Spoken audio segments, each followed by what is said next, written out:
Let's bring in Florida Congressman Mike Waltz, who sits on the House Armed Services and House Foreign Affairs Committee. Welcome to you, sir. So what are your concerns as this escalates? Well, Sandra, because of bad policy decision after bad policy decision from both Biden and Harris, once again, we're finding our military bogged down and tied down in the Middle East and with Middle Eastern conflicts. And what President Trump knew, what he still knows, is that actually Iran is the heart of this issue, and going back to maximum pressure, putting pressure on their energy sales, which right now are going to China. So China is a double winner here, is the core of the issue. Just a few years ago, Hezbollah, Hamas, the Houthis were all complaining, Sandra, that they were out of cash.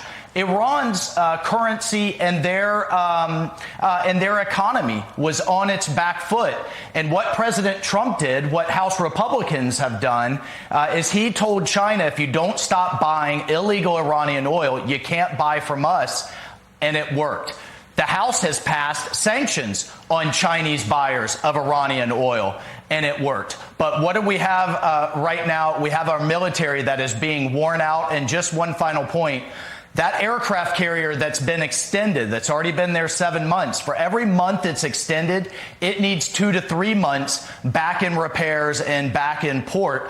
That means that carrier won't be ready if we need it for even longer. And the other carrier that's now being extended because of this bad policy and refusal to shift policy on Iran that is shifted from the Pacific, that's leaving, once again, China the big winner. Final point. Every missile, $2-3 million missile we use to shoot down $50,000 Iranian-made, Chinese-financed drones leaves us even with less to use should we have a conflict with China. So this is truly hurting us in the long run here. And timing is everything. We're obviously about to see change in leadership in this country. That will be decided in November. As we lead up to that, we just had the debate over whether or not we should hear more from Kamala Harris and you know, where she is on policies, including foreign policy. But Chris Coons came to her defense this morning and actually said she said what was needed in her DNC speech on foreign policy. Listen.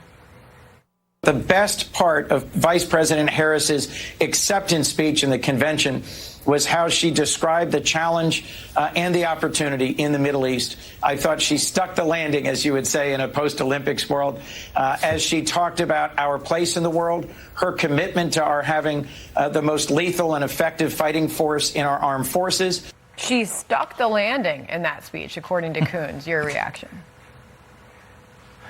You know, it's laughable if it weren't so serious. There's a throwaway line from Harris about always supporting Israel.